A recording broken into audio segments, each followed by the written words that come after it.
Thank you. Thank you.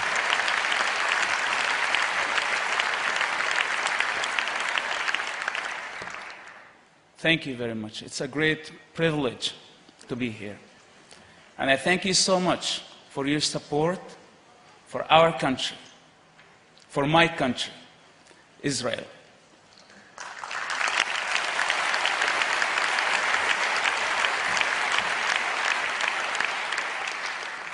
We all came here to say that I like Israel.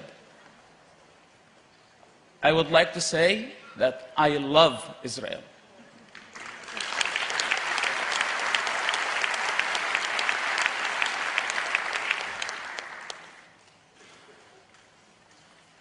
I am not a politician, and I was asked to be politically correct as much as I can. So I will try. I can't promise that I will be the best at being a politician. I'm not here to offend anybody. I am here to tell the truth the way that I saw it. And hopefully, this will be the way for peace in our world at some point, because the truth is born only of freedom, and I think people have to have the freedom to think, to question, to criticize, to say things. If I was not like this, I wouldn't be standing here today. I was asked by the German Channel 2 a question. If Hamas was a terrorist organization or not. How can you answer a question like this? We still have thousands of innocent people's blood witnessing Hamas terrorist attacks. Hamas is a terrorist organization. I was asked more important question than if Hamas is a terrorist organization or not. I was asked once in America, what's the difference between Hamas and hummus?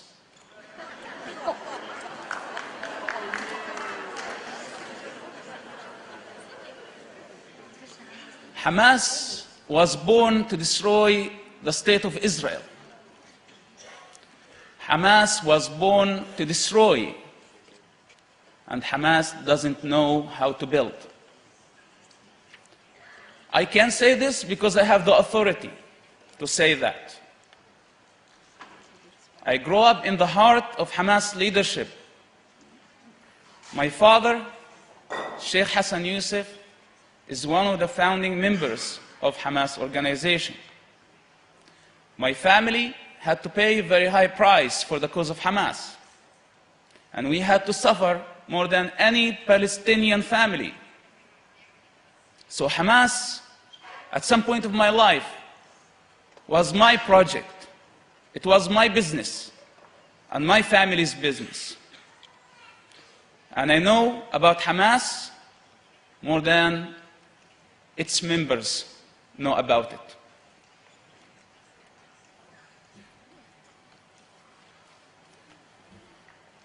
I had many reasons to hate Israel at some point of my life.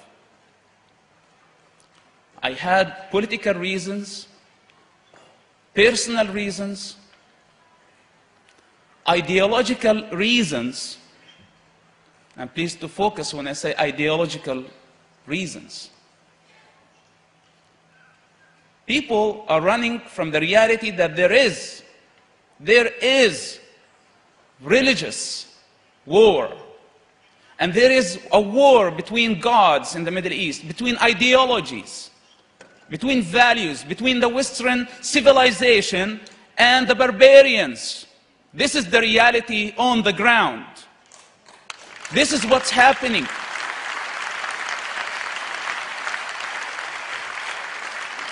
This is not radical Islam. I'm coming from a moderate Muslim family, and my dad considers himself a moderate leader. But we know every time when we read the Quran and we look at the behavior of Muhammad that unfortunately he did not like the Jewish people. And Hamas follow his steps. Muslims and Palestinians have the motivation, the religious motivation for their fight. Maybe they pretend, maybe they try to be politically correct in the eyes of the world. But I personally, as a thinker and as an author, I can't fool people. And I don't care if I'm considered whatever people want to consider me. We have to face the reality with courage before it's too late. Do Arabs hate Israel because of political reasons or because of ideological reasons? Is it a political conflict or a racial conflict? When I see and listen to the media here in the West, I start to forget where I'm coming from. I know the language, I know the people, I know the mentality, I know everything about that culture of death. And I start to believe the lie that this is just a minor problem. I'm here today to say that the ideological dimension of the Middle East conflict is the most important dimension. And we, as free people, have to take this in consideration. This is my message and this is my responsibility.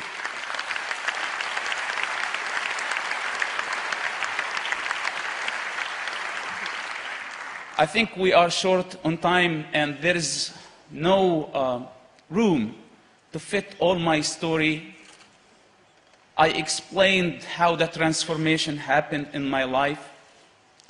And there are many motivations that led me to have the honor to work as an agent for the Israeli intelligence for 10 years, to serve Israel and to serve the Israeli people.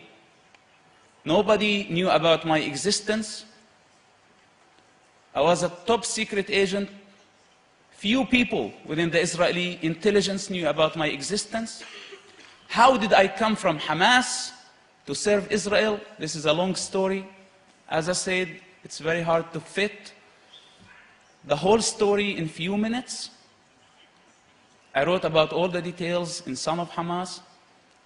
But all I can say that the most important motivation among all other motivations that I had to work for the State of Israel was the deep understanding of God's love to all His children through the person of Jesus Christ.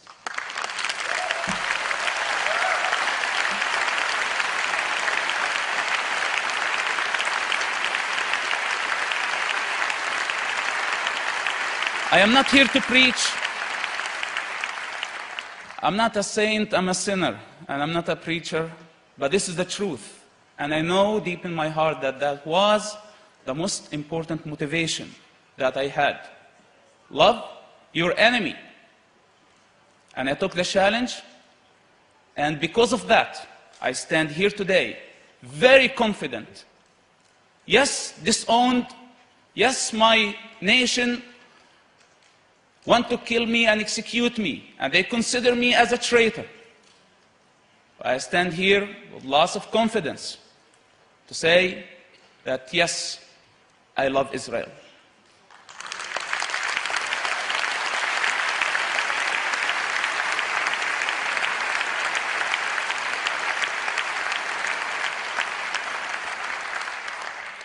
Politicians and the international community, governments, everybody is talking about the right of a Palestinian statehood, that Palestinians have their own state.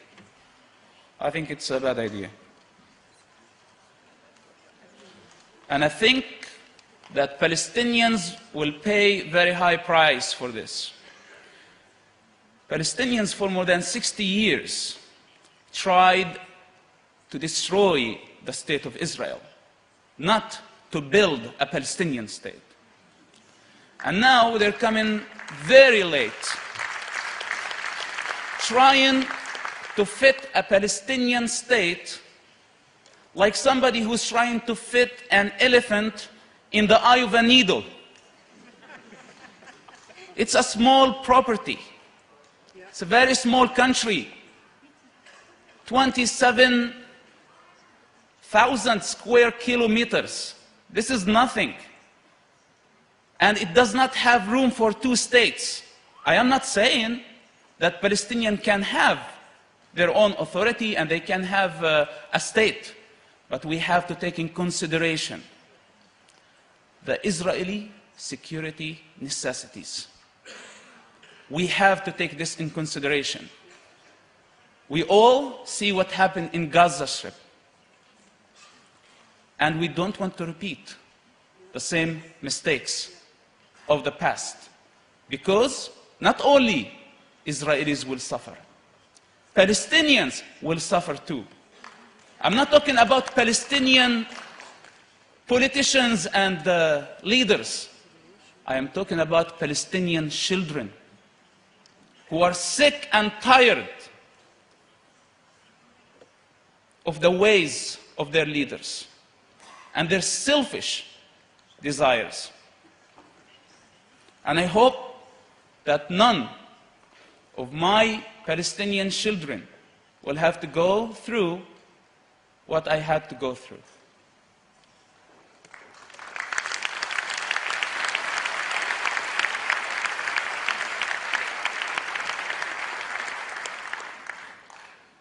As I said, I worked for the security of Israel, and in the meantime, I still love my people.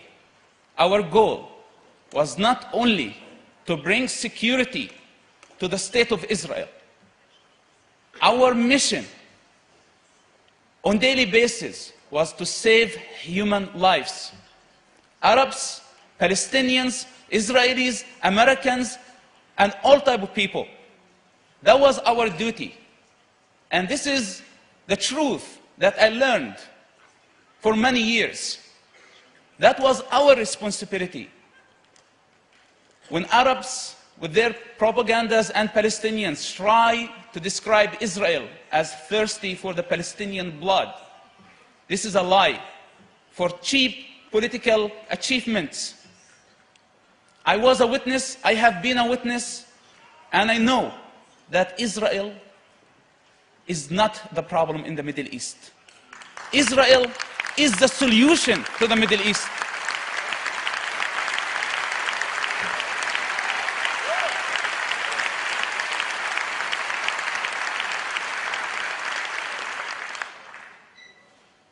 I want my people to see and study the Israeli experience.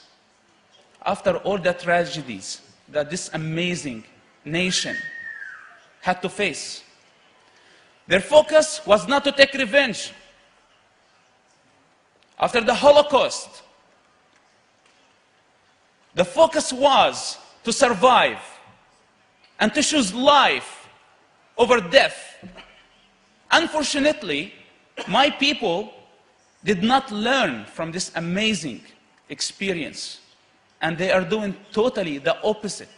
They're seeking death over life. This is why I say that Israel is the solution, not the problem. And let me be honest with you.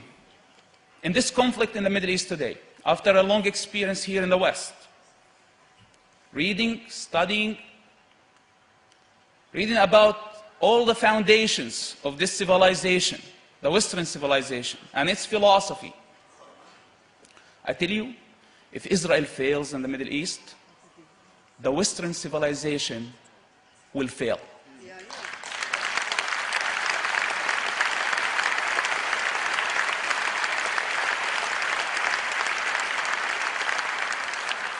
It's our duty to protect and defend the state of Israel. And this is not for any political achievement. When I did this, when I do this today, I do it for myself. And I do it for the generations to come and for peace in our world. Thank you so much for coming this evening, and God bless you all.